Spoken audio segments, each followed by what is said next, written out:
Um,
Okay, I think this is us. So welcome everyone. It's nice to see you here. My name is Vimoksha Matti, if we haven't crossed paths before. So today we'll be doing the Metta Bhavana practice together. And hi, welcome. We'll focus on, I think we'll focus particularly on the stage that's probably the least popular stage, stage 4, the difficult person. I want to bring in some themes of how we can work in this stage. So what we'll do is, in a minute, we'll salute the shrine first of all, and then we'll do a body scan meditation just to arrive. Then I'll share a little bit of input, and then we'll give that a go, and then we'll do a longer practice in the second half, the full length Metta Bhavana practice together. Okay, so let's salute the shrine.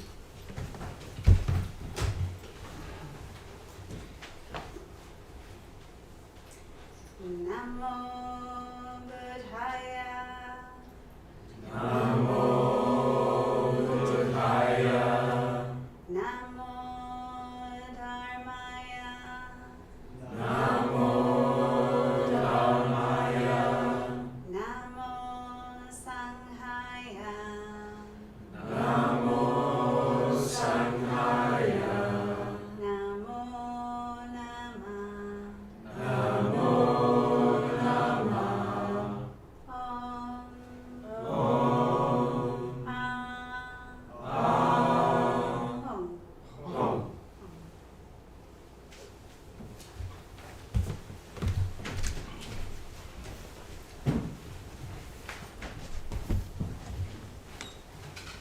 So I'm going to give you the option, if you prefer to lie down for the body scan, you can. If that's more comfortable for you, or you can stay sitting. Do sort of 15 minutes. And if you are lying down, if you decide to lie down, I'd recommend one of the squishier cushions under your head, because the other cushions, they're quite firm and it won't be very good for your neck.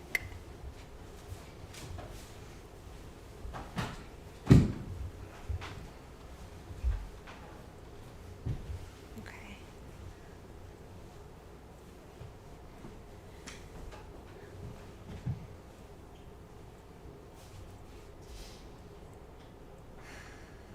Good. Okay, so let's take a few deeper breaths to help us arrive. So breathing in, filling the lungs, feeling the chest expand, and you can sigh out through the mouth. Let's do that a couple of times. So breathing in,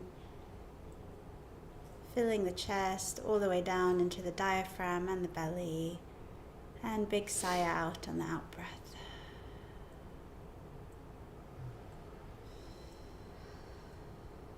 Okay, one more time. Big breath in.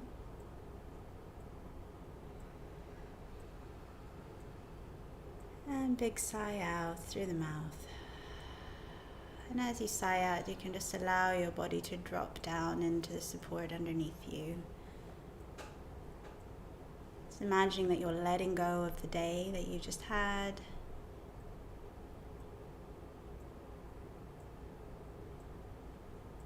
And just allowing yourself to be fully present here.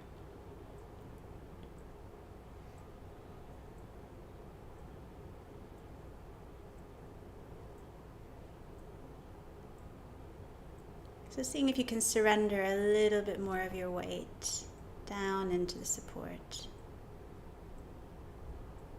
Dropping the shoulders. Dropping through the sitting bones or the sacrum if you're lying down.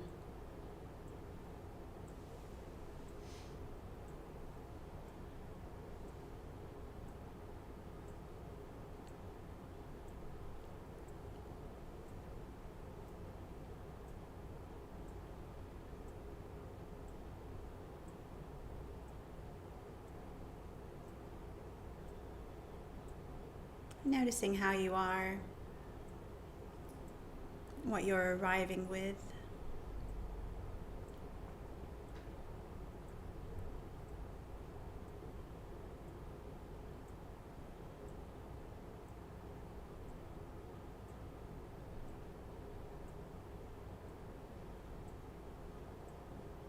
And you can just let that be exactly as it is.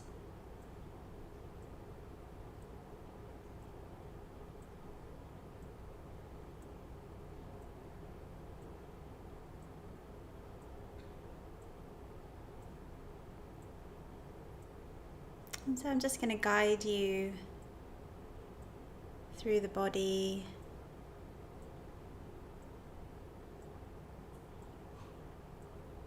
So we'll start with the feet. Let's bring our attention to the feet.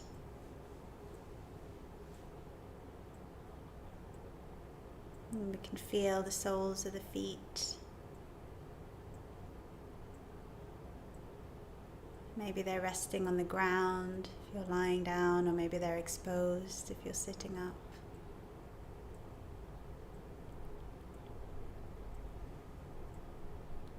So the soles of the feet are very far away from our heads, so it can be quite helpful to bring our attention there for a while if our minds are quite busy.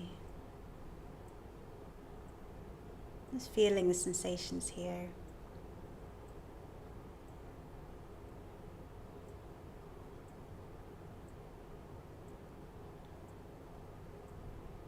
And the soles of the feet have lots of different parts to them. So there's the ball of the foot, there's the heel, all the toes, and the instep, which feels quite different to the rest of the sole.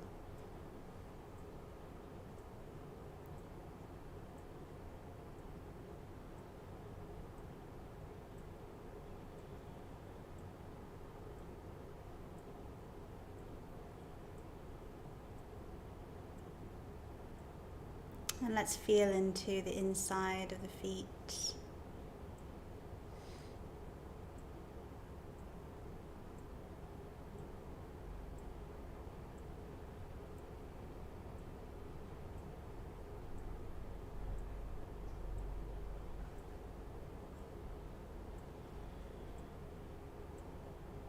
And you might want to take your breath into the feet. So you can imagine that your breath is traveling all the way down through the body, down into the feet. Or you can imagine that you're breathing in through the pores of the skin on both feet, seeing what works for you.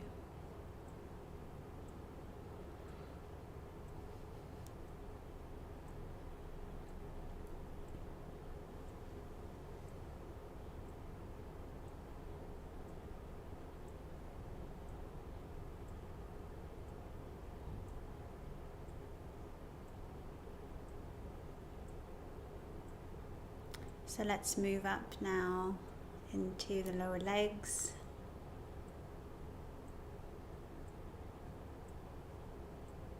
Feeling any sensations here.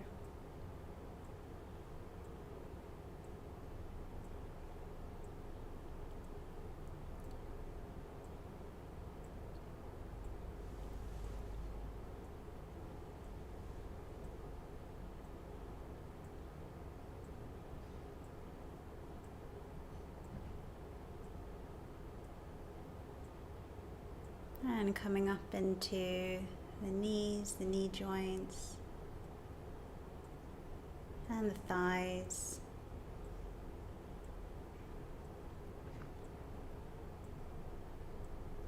Large muscles of the thighs.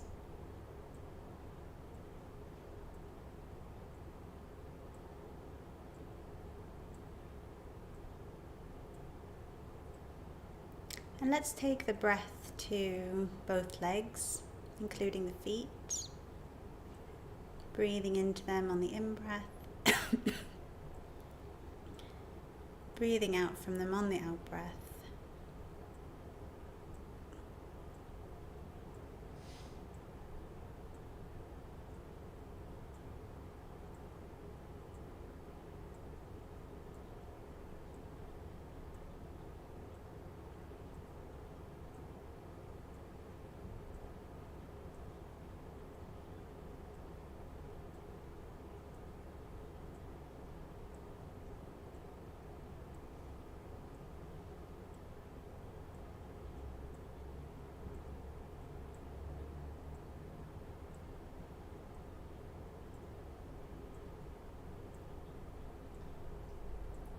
And on the out breath, you can invite your legs to relax a bit more.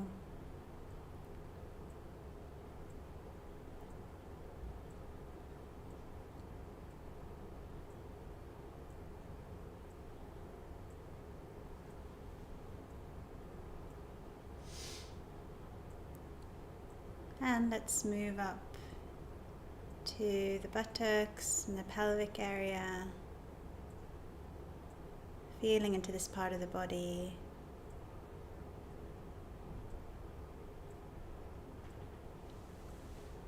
Breathing into this part of the body.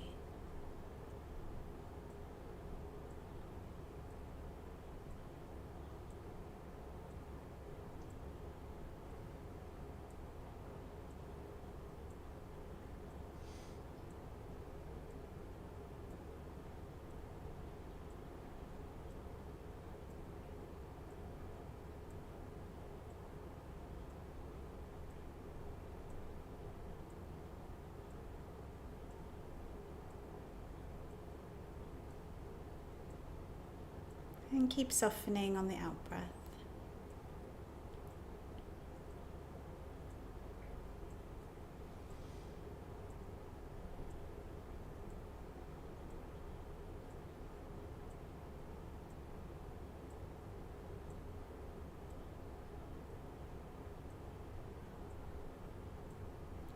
And moving up into the back of the body, the lower back, the upper back, feeling the whole surface area of the back. Notice how your back is feeling at this moment.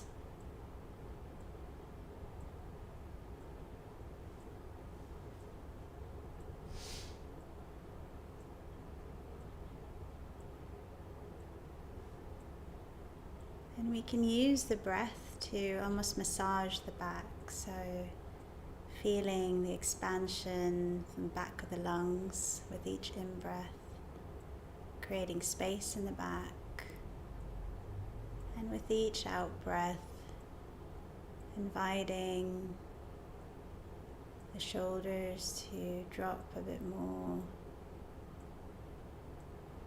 the shoulder blades gliding down the back ever so slightly.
And we'll move down into the arms on both sides.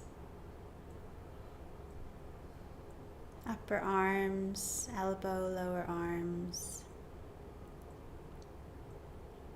hands and fingers.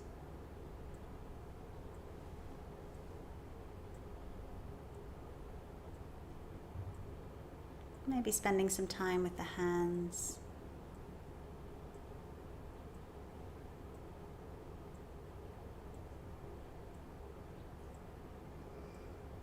Lots of nerve endings in the hands. It's a part of the body that we can probably sense a bit more clearly than other parts.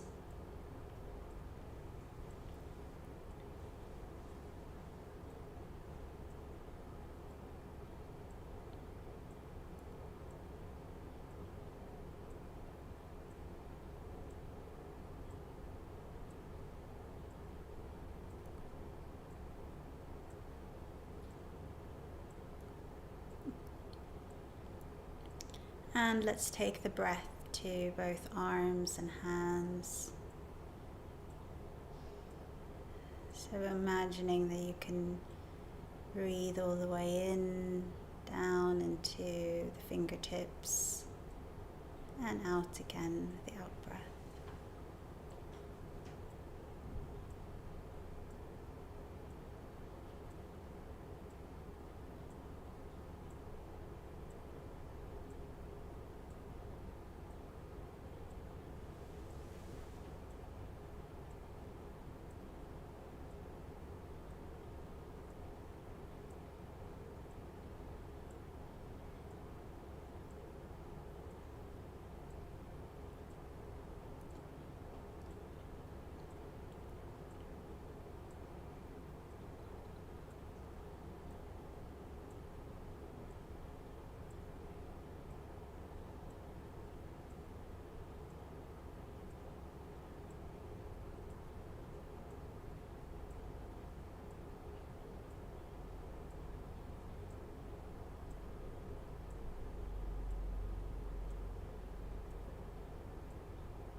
So letting go of the arms, and we'll move up to the shoulders and the neck, the back of the head, crown of the head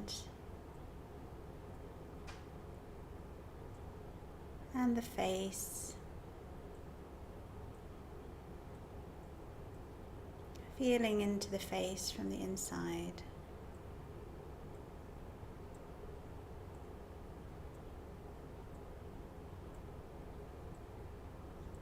Softening in the brow,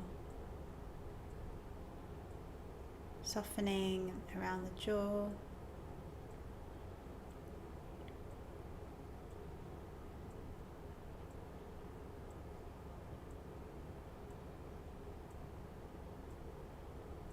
Seeing if you can breathe into the head and the face, and out from the head and the face. And with each out breath, we just keep inviting a softening.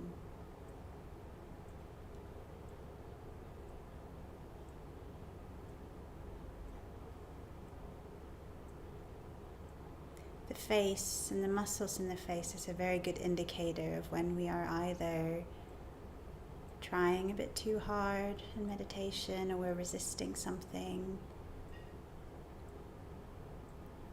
It's a good place to come back to. Keep softening.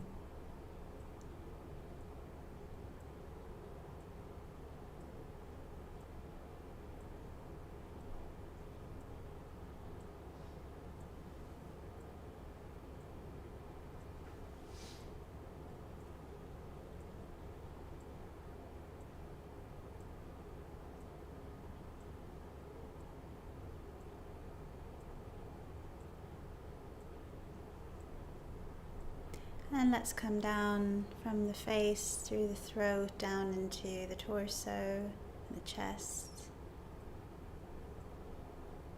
And spending some time just feeling the breath moving through the lungs, expanding the rib cage with the in-breath. And the rib cage falls back with the out-breath.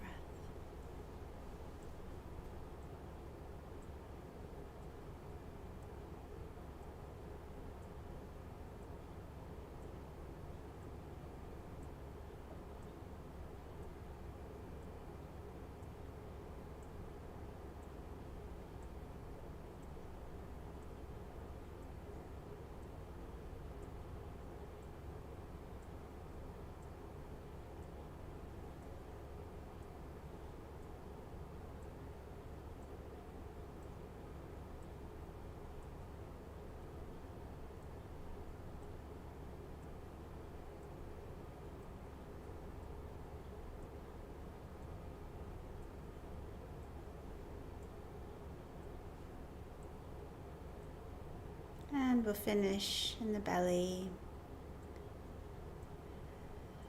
noticing any sensations here.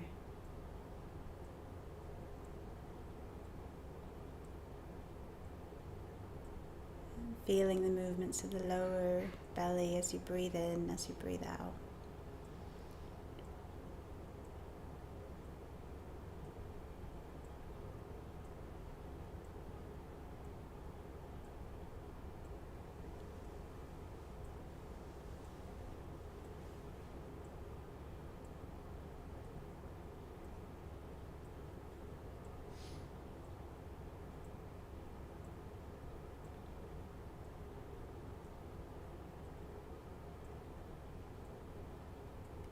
And then for the final few moments, expanding your awareness to include the whole body sitting here or lying here.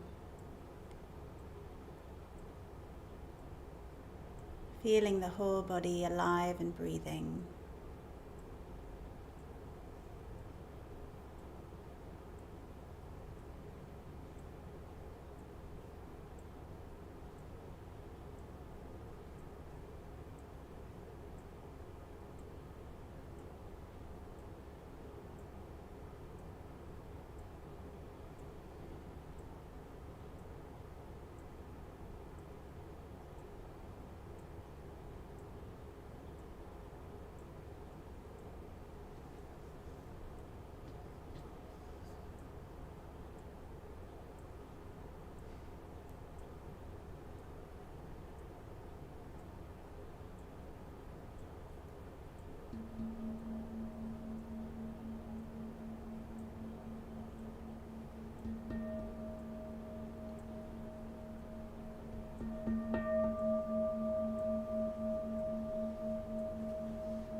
hopefully you've all arrived a little bit more now.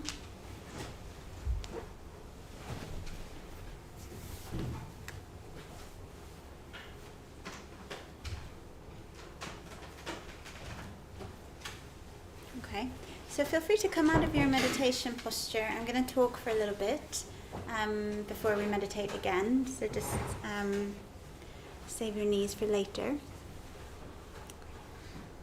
Yeah, and welcome to those who've just arrived. So I'm going to talk a bit about the fourth stage of the metta practice today, and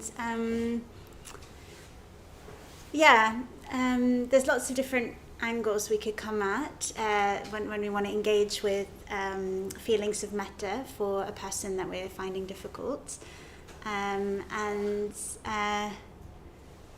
going to take quite a radical one today. And so the inspiration from this actually comes from when I was on my ordination retreat. So this is about, I came back at the beginning of June last year, so just over a year ago. And we were reading a very famous Buddhist text called, this just slipped my mind. Bodhicharyavatara, it's quite a long name, Shantideva, and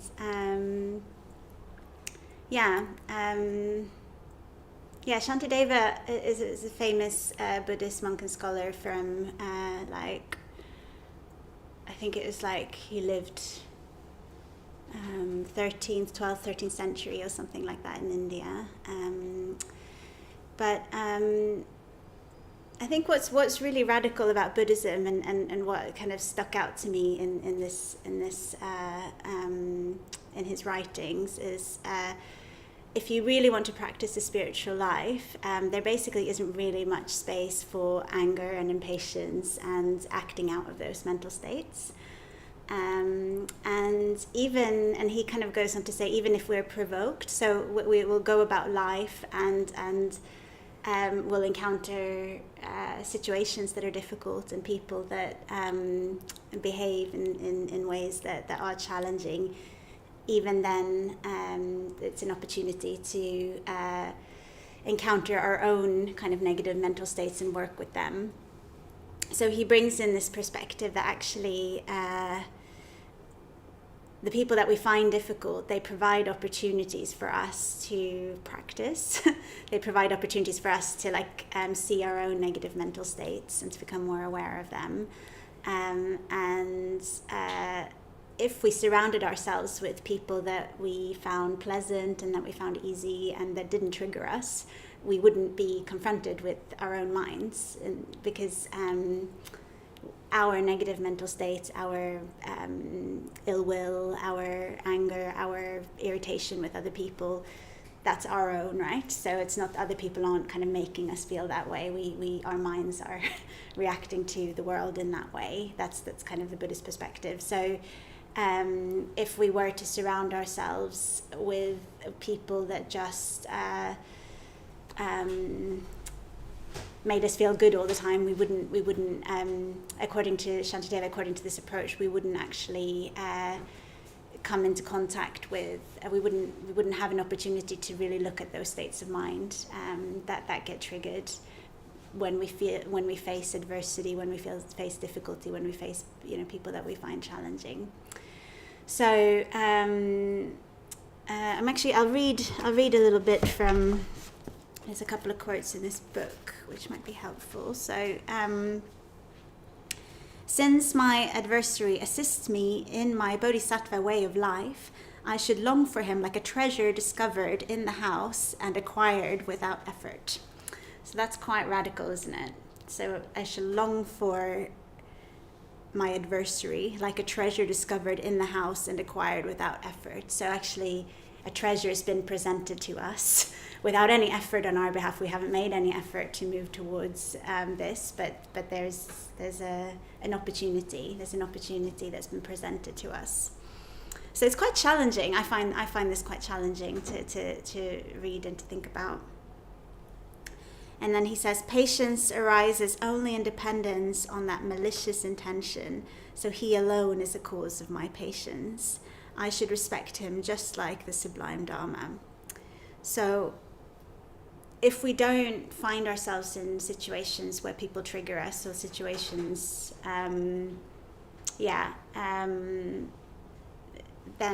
difficult situations, then we don't have the opportunity to cultivate patience.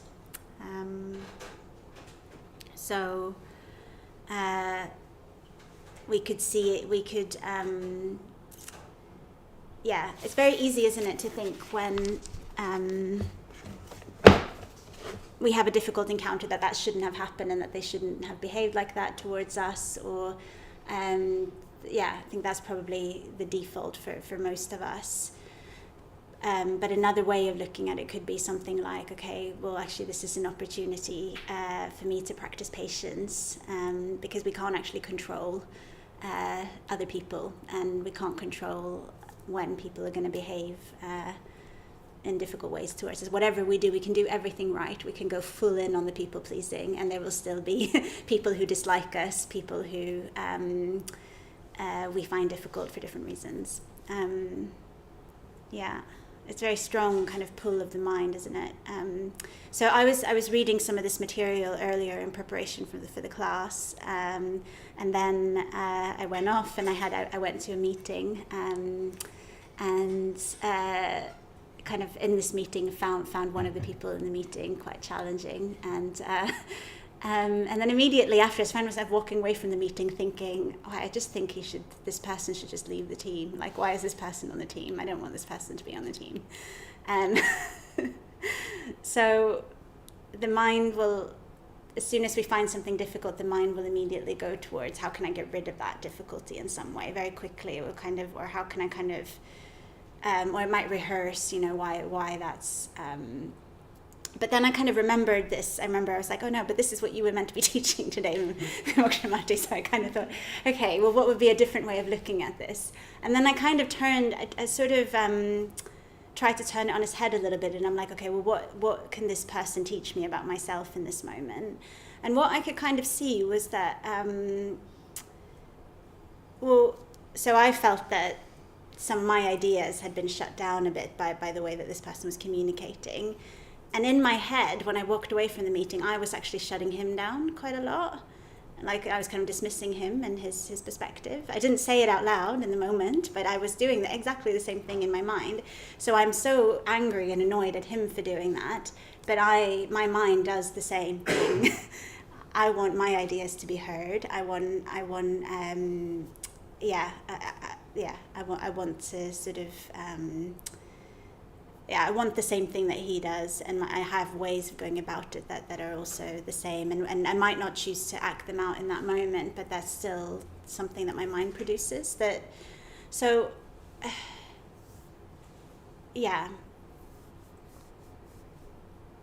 obviously lots of nuances here, and there will be certain situations where we're exposed to people that just actually it's good to set a boundary and good to stay clear, and to sort of we might need to assert ourselves, or we might need to communicate in ways that we stand up for ourselves. It's not just Buddhist practice isn't just being like a doormat or something like that, but just even kind of thinking in this way, turning it on its head, like what's the opportunity that I can learn, or what is it that I can practice in this moment, I noticed had quite a powerful effect on my mind in terms of going down the well-worn grooves of kind of angry rumination, as it were, to sort of trying to work a bit more creatively. So that's one way that we can kind of go into this practice of the difficult person.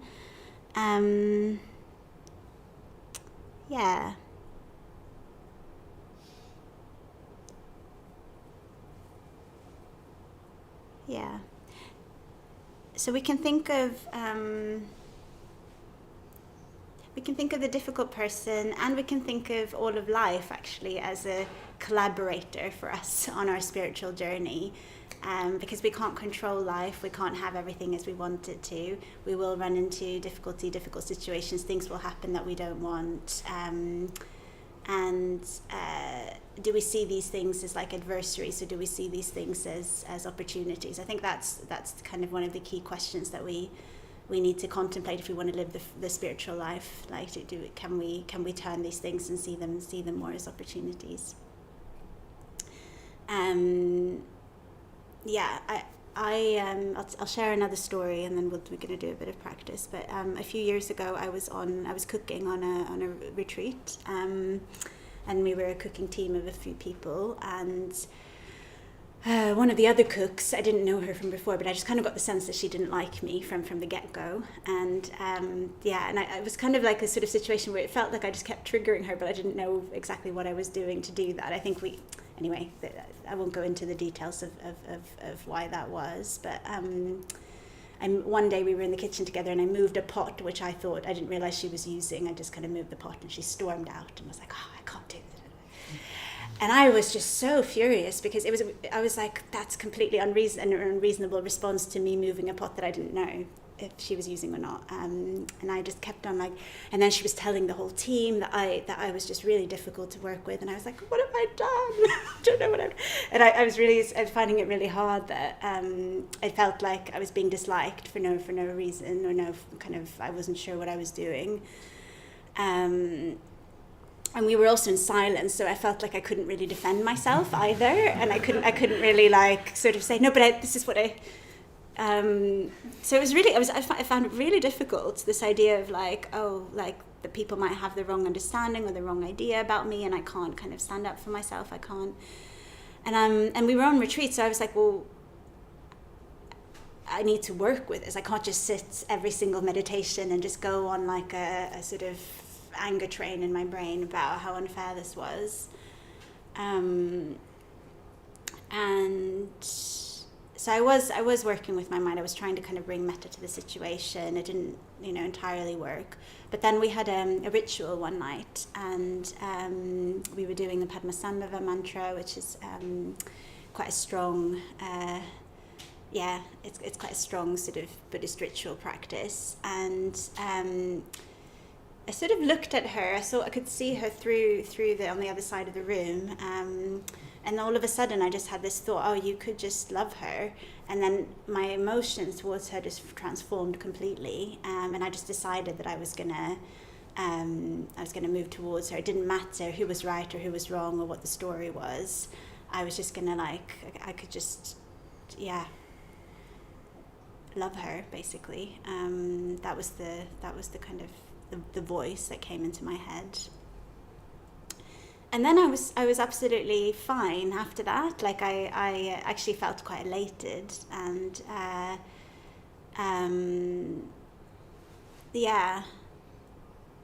it was very empowering to realize that actually I didn't need to be, my version of things didn't need to be heard. She didn't need to agree with me, but that I could sort of free my own mind from that sort of level of ill will that I was having. And now, I see her. I go to this festival, Buddha Field, most years, and I see her there, and I just feel so grateful towards her because I had that experience. Would I want to live with her in the same house? No. I don't want to live with her. Would I want to, have a close friendship with her? Probably not. But, it's like we can,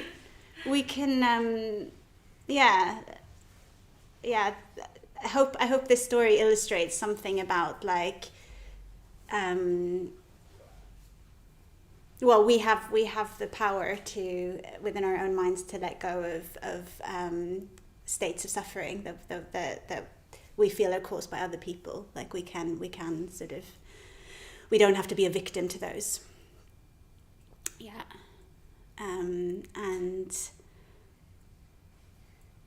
one of the ways that I'm going to suggest that we try this out tonight is by thinking about, what can they show us? What can they teach us about ourselves?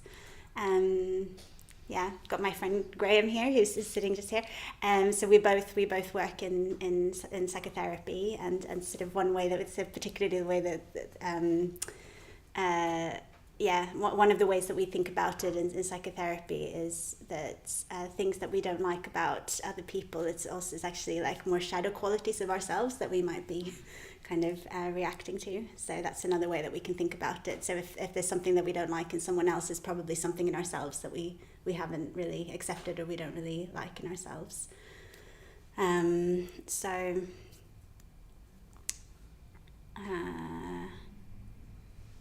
just having a quick look at the time. Yeah, let's give this a go. Let's just do the difficult person stage and bring in some of these reflections. And we'll do that for about 10 minutes and see how that goes. And then we'll talk about it in pairs, and then we'll do the full practice in the second half. Okay, so just set yourself up for meditation.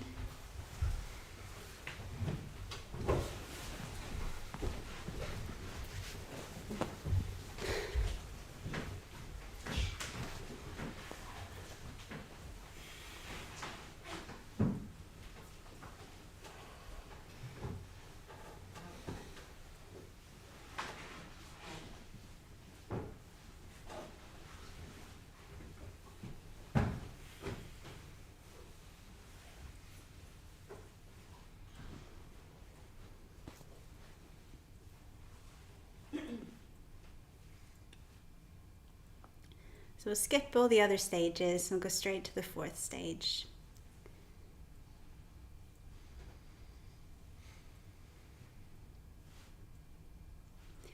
So when you bring the person that you find difficult to mind, focusing in on particularly what it is that really irritates you about them. Maybe imagining a moment where they've behaved or spoken in this way.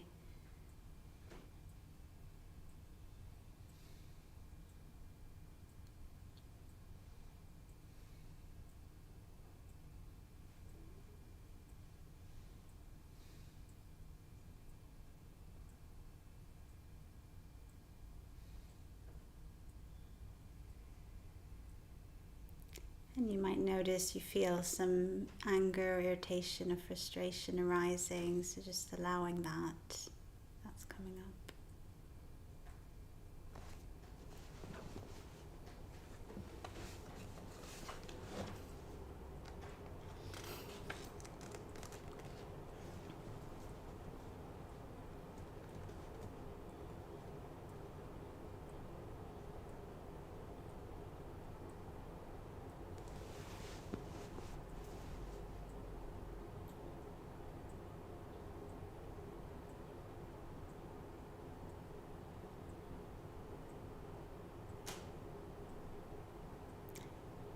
And then seeing if you could have some sense of even appreciation for them for helping you to see more deeply into your mind, giving you an opportunity to practice more patience, getting to know yourself a bit better.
So whatever we're finding difficult about them, we also do in our own way.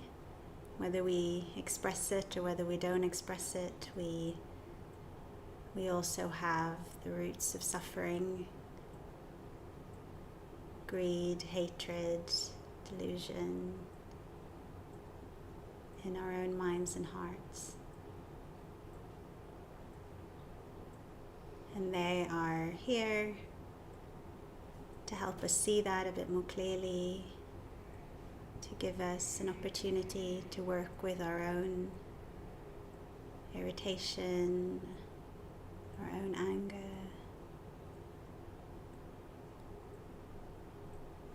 our own reactivity.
And we can wish them well.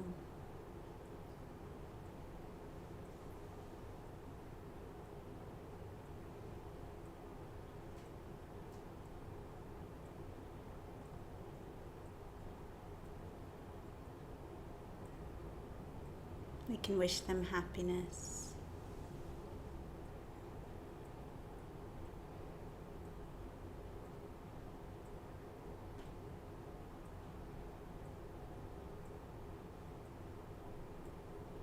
And we can wish them freedom from suffering.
So, yeah, let's just turn to the person sitting next to us, just go into pairs and just, yeah, and just share how that went, what you noticed.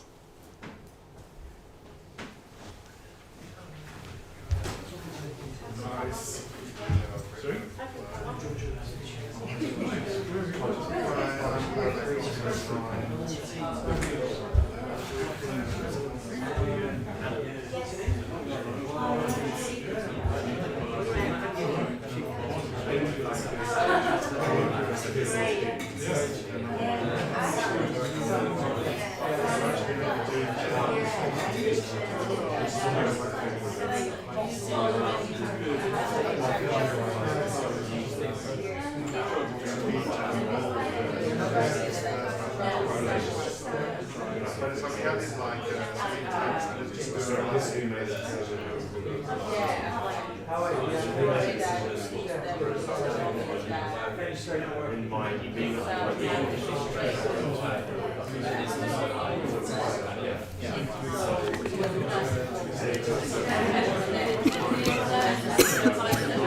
Do you have more to share?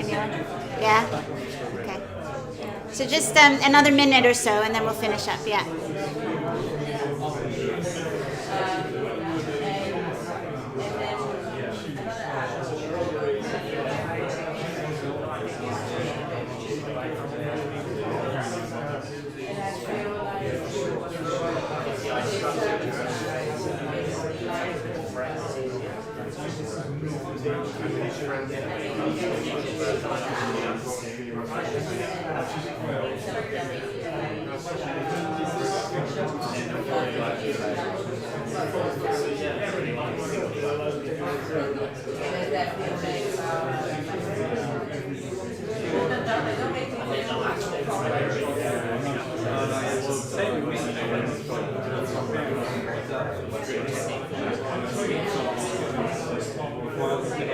Great.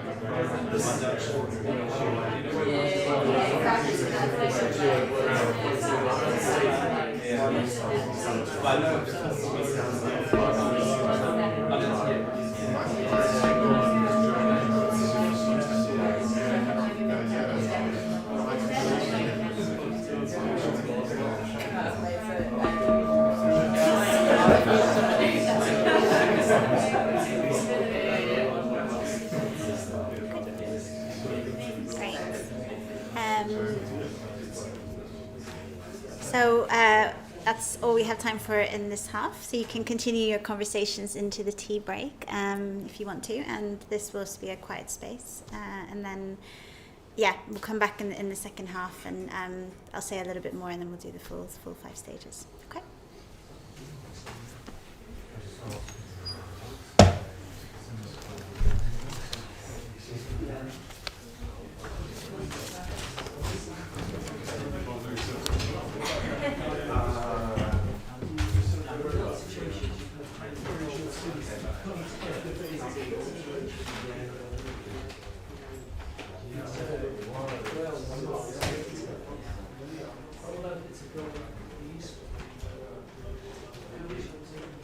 Sorry. In a difficult situation, problems that are feeding in your brain, you just stop it. And all of a sudden you realise, oh, I'm doing that again. Yeah. Oh, it's okay for them to. I'm not actually bothered by their tantrum. People tantrum a lot.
Oh, okay, thank you. Yeah, actually, yeah, I should have checked.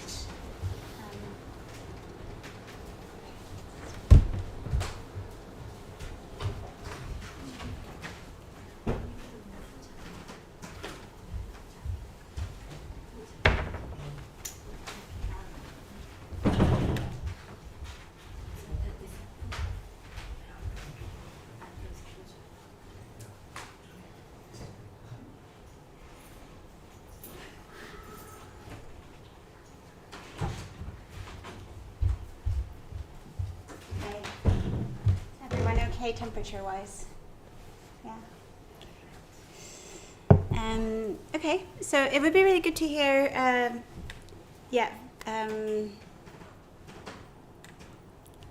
sorry, come on in. How you found giving that a go with a difficult person. What came up in your pair discussions, if anyone wants to share, with a bigger group.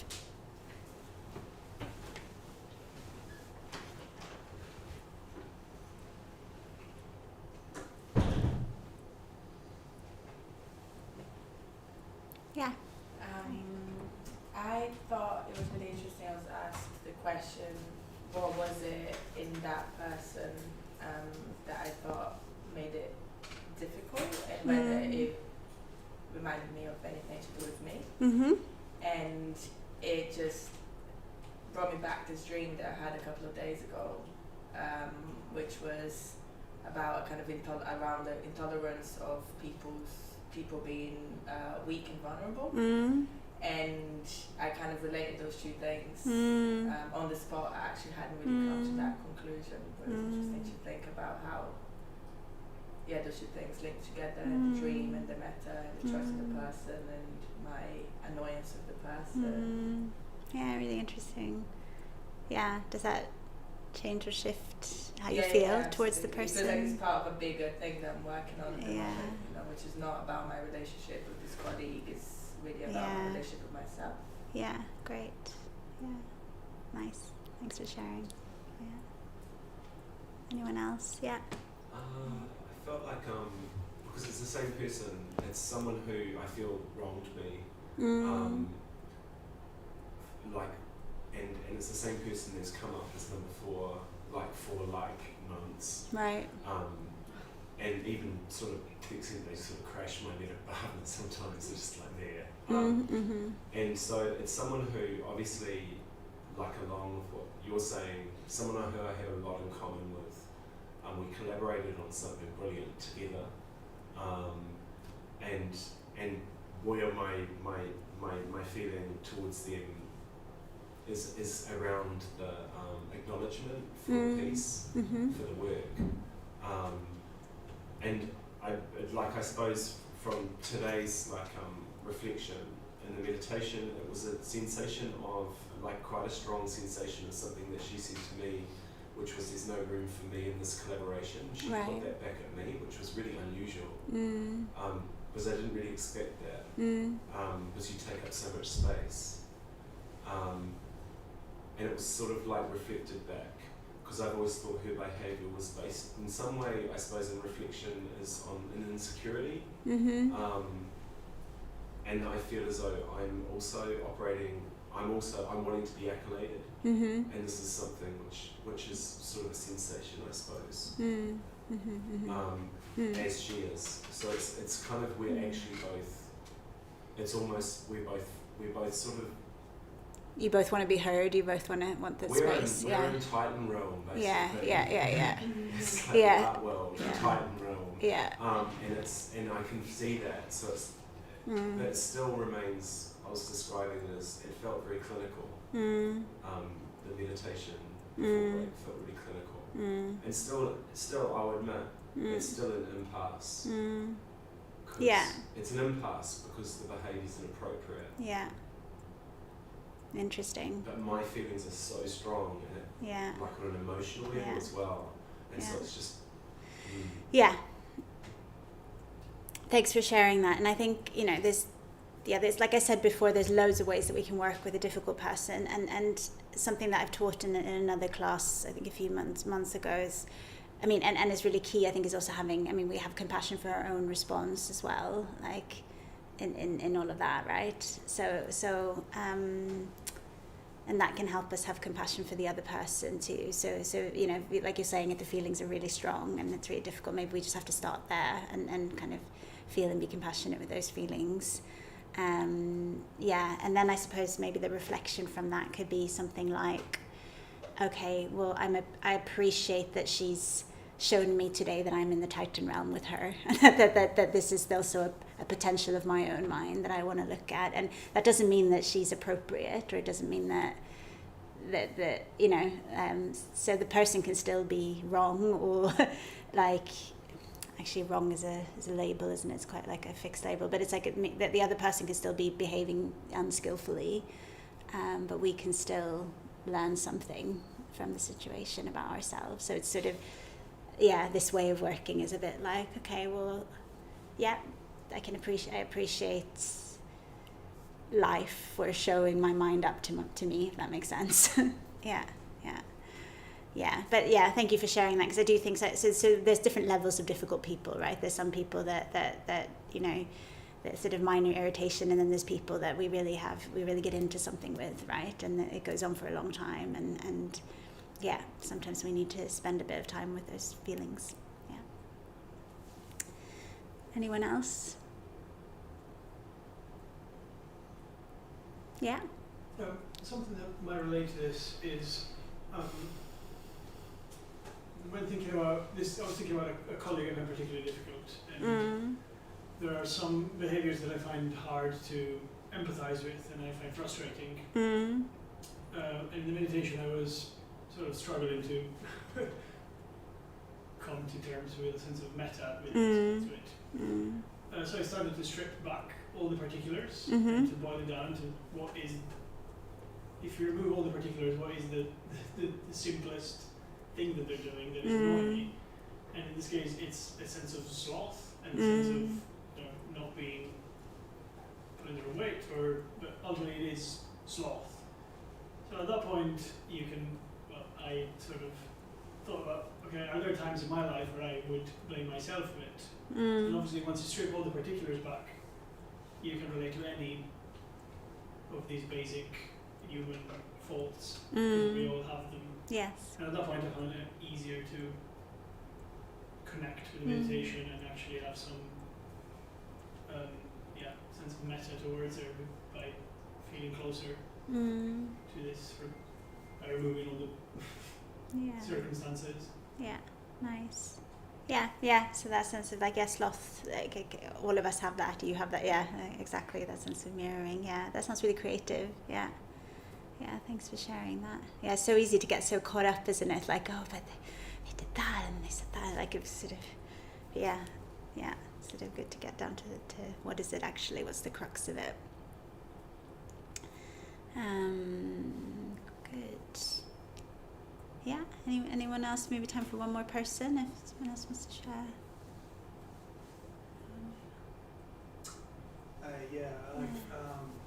It's interesting, isn't it? Because, like, if you're with the person in person, it's like so difficult to not feel this kind of way to, this kind of to react in a certain way. But if you bring them into this sort of meditative space, it almost, just by doing that, you feel some sort of transformation in the whole relationship with that person. So it is really transformative in that way. And he reminded me as well that this difficult person can almost kind of, the distance can be lessened to feeling more like equanimous. So that'd be almost kind of the stages go back one. So it's like a neutral person. So like the adversity can become more kind of neutrality, equanimous. So yeah, I mean, it's just really creative, what you can do with it. Yeah, thanks for sharing that. Yeah, absolutely. Much easier sometimes on the cushion than when you're actually face to face, isn't it? But that's a really good start, and then that also makes the face to face interaction kind of easier. But yeah, I always have lots of like positive metaphor feelings towards my parents. Then I spent 2 days with them, and I'm like, oh.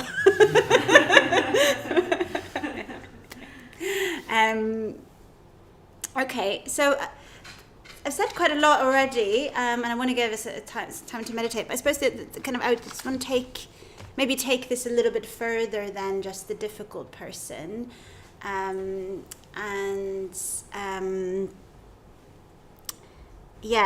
really like this is from. I really recommend this book. This is sort of my go-to when I'm teaching the Metta Bhavana. It's called the Heart's Awakening. It's in the bookshop by Bodhipaksha, and he talks.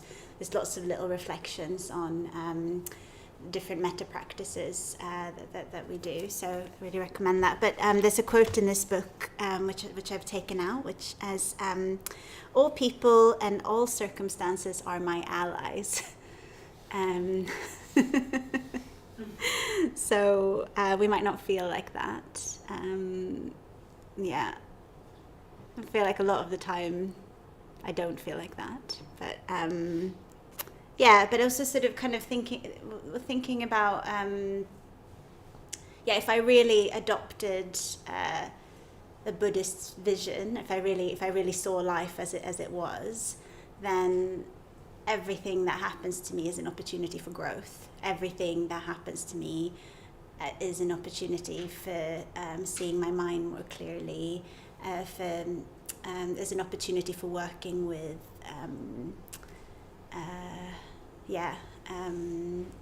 difficult mental states.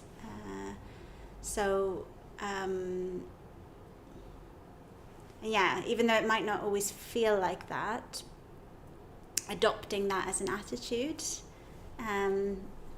will, I think it can kind of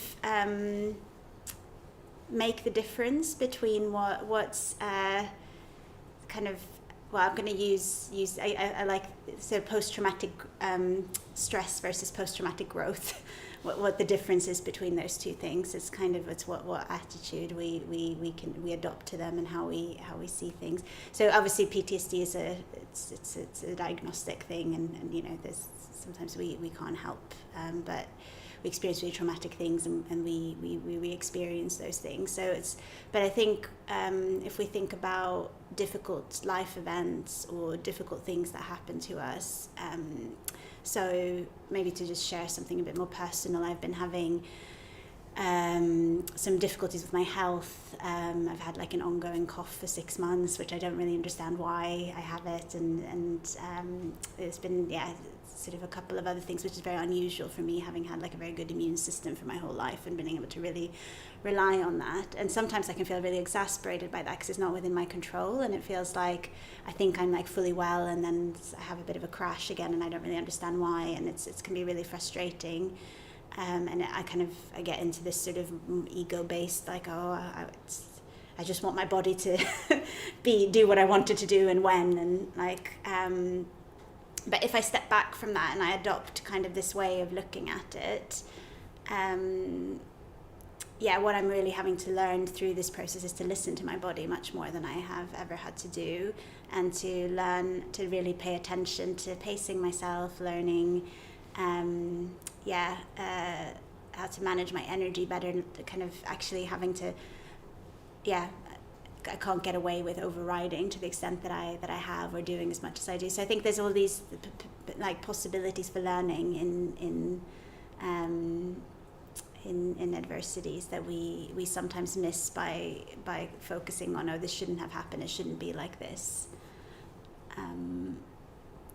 So it's kind of going beyond the difficult person and having this attitude to all of life, like everything that happens to us, all the situations that we find ourselves in.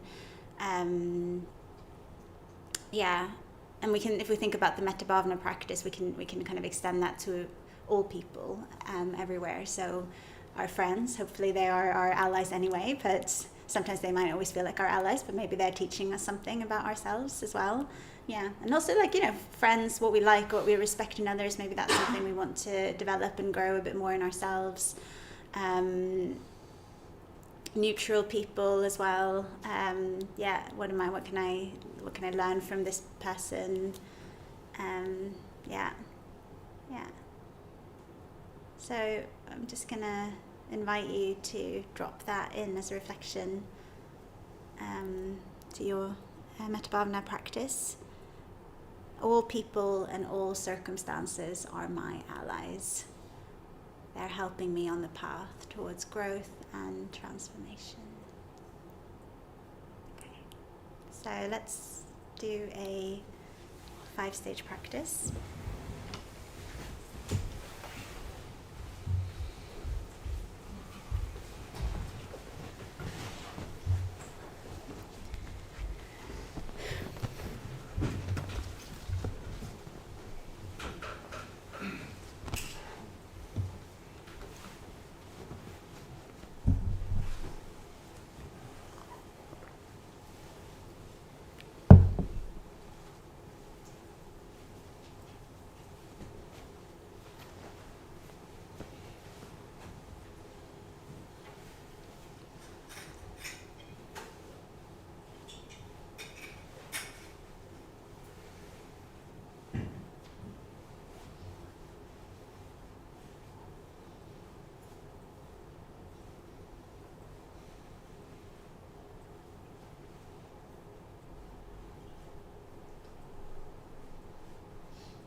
So just an invitation as we go into this first stage, which is going to be metta for ourselves. So maybe just bring to mind the day that you've had and a sense of appreciation for the life that you're in and what it's showing you.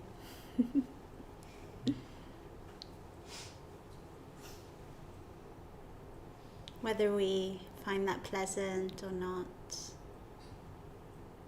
At the moment, it doesn't really matter that much. It's all of it is supporting us in some way to grow.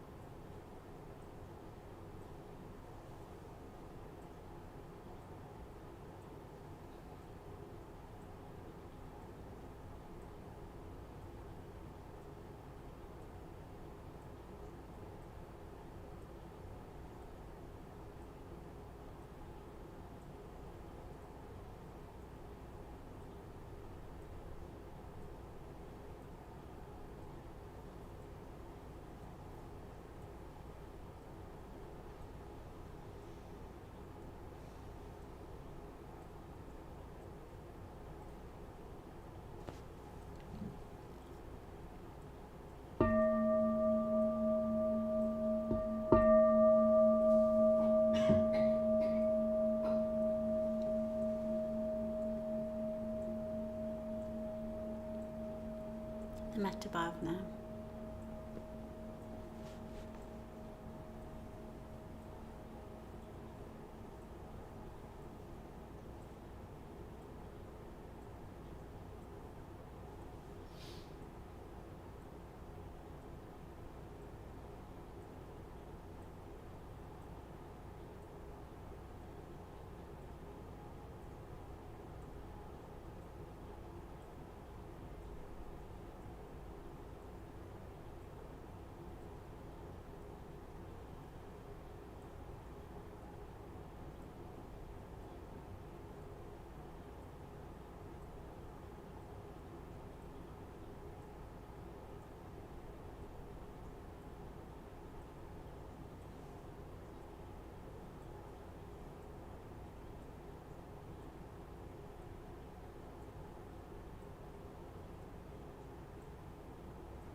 people and all circumstances are my allies.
So thanks for coming today, everyone. That's all that we have time for.